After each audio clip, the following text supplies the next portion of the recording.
Richard Cole leaned back in his leather chair, smirking as he spat out the words, "Michael, you're redundant. Effective immediately. Clean out your desk."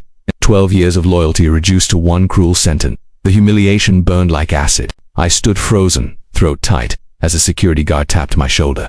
My coworkers stared in silence. Some looked away, pretending to be busy.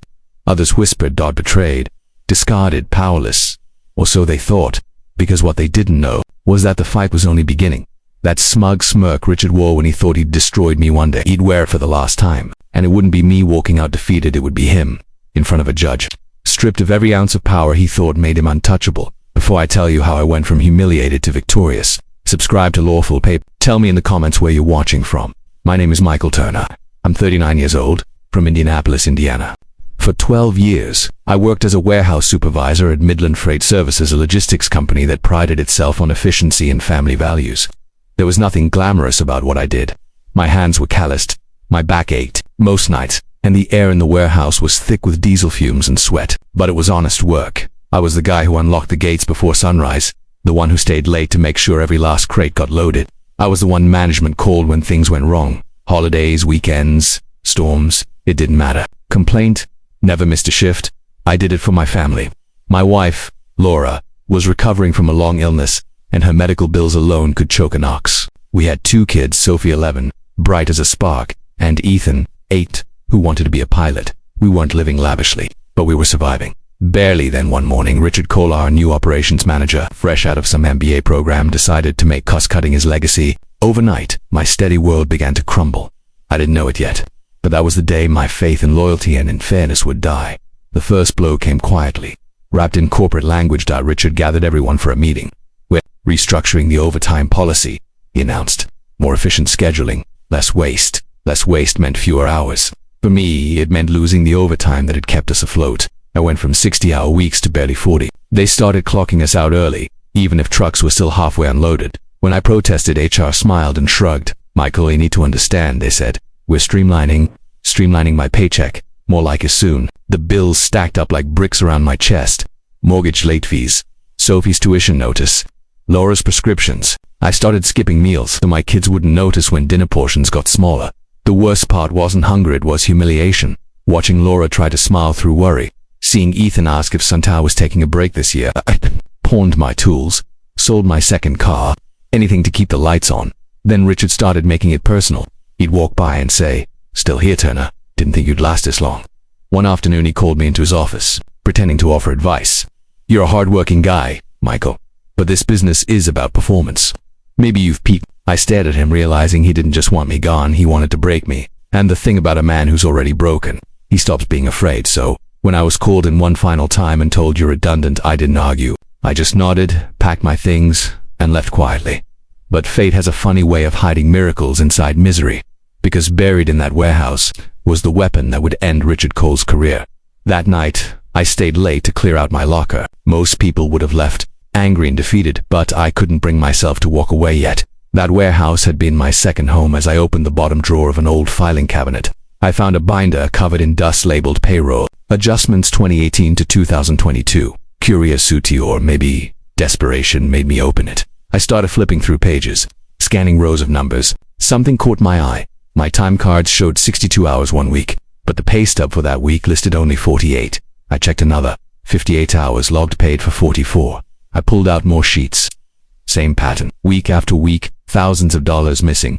At first I thought maybe it was just me, but then I found Derek's name. Javier is Brenda's all shorted. All underpaid. It wasn't an error. It was theft. They'd been shaving off overtime hours to cut payroll costs, and no one noticed because the edits came from management. Authorization.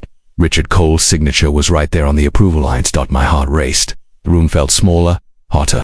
This was proof. Real, tangible proof. But then the fear hit. What if I was wrong? What if they crushed me in court?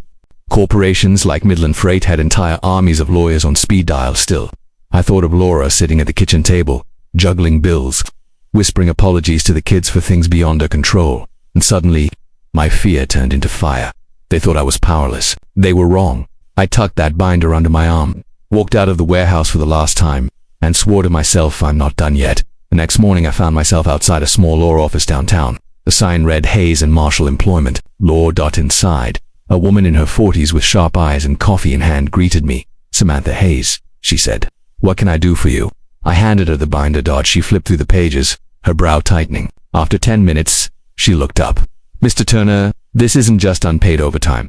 This is systematic fraud." Her words hit like thunder. "We filed a lawsuit that same week: wage theft, falsified records, wrongful termination, and retaliation.